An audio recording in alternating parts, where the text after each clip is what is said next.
जिंदगी में सिर्फ पैसे कमा कर या पैसे बचा कर आप अमीर नहीं बन सकते। अमीर बनने के लिए आपको अपने अंदर बहुत कुछ बदलना पड़ेगा। नमस्कार, मैं हूं अवधेश श्रीवास्तव। अगर कोई लॉटरी में पैसे जीत जाए और उसे वो अपने साथ रख ले, बचा ले, तो क्या वो आपकी निगाह में अमीर है? नहीं, क्योंकि वो पैसा आज नहीं तो कल उसके साथ नहीं रहेगा।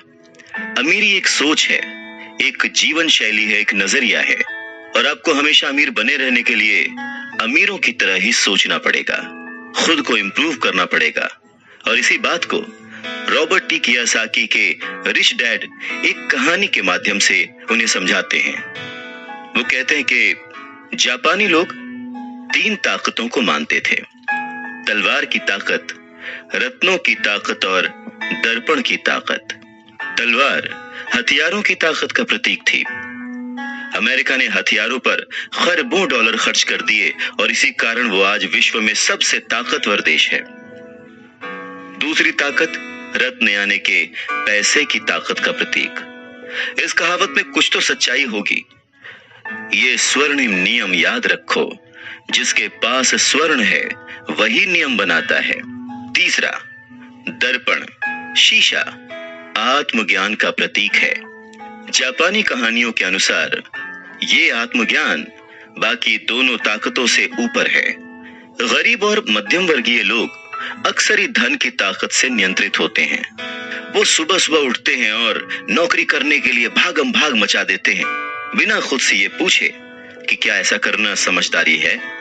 पैसे की समझ ना होने के कारण ज्यादातर लोग पैसे की डरावनी ताकत को ये इजाजत दे देते हैं कि वो उन्हें काबू में कर ले। पैसा उन्हें कंट्रोल करने लगता है। इस इश्यू को ठीक करने के लिए अगर वो दर्पण की ताकत का इस्तेमाल करते तो वो खुद से ये सवाल जरूर पूछते कि क्या ऐसा करना समझदारी है। बहुत बार हम अपनी अंदरूनी समझदारी पर भरोसा करने के बजाय भीड़ के साथ साथ चलने लगते हैं। कोई काम इसलिए करते हैं क्योंकि बाकी सब भी ऐसा कर रहे हैं। सवाल पूछने के बजाय हम नकल करने लगते हैं। अक्सर नासमझी के कारण वही दोहराने लगते हैं जो हमें सिखाया गया है।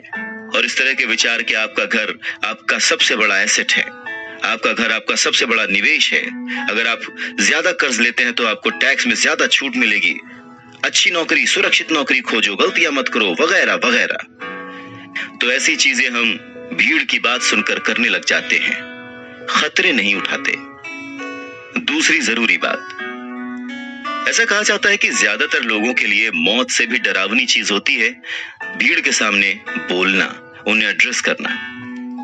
मनोवैज्ञानिक कहते हैं कि बहुत सारे लोग कॉमन स्टेज पर बोलने से इसलिए डरते हैं क्योंकि उन्हें यह डर होता है कि कहीं उनकी बुराई होगी, लोग उनके ऊपर हंसेंगे, वो अकेले रह जाएंगे, लोग उनसे दूर हो जाएंगे।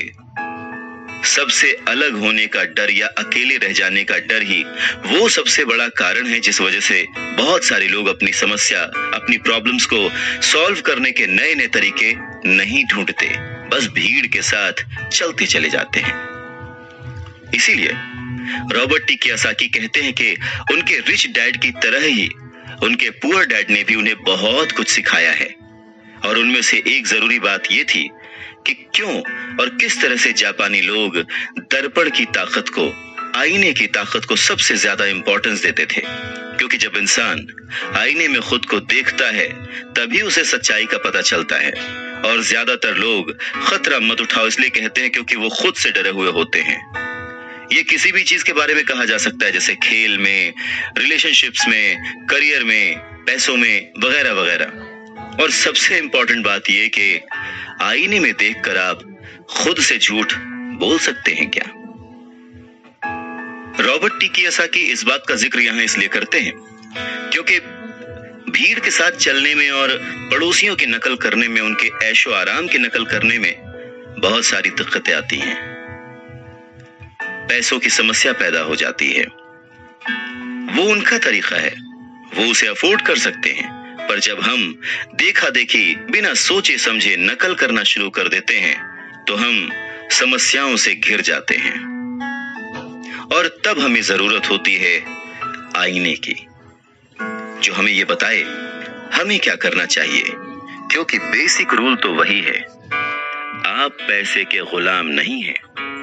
ऐसे काम करिए, ऐसे सोचिए, ऐसे बनिए कि पैसा आपका गुलाम हो, वो आपके लिए काम करे।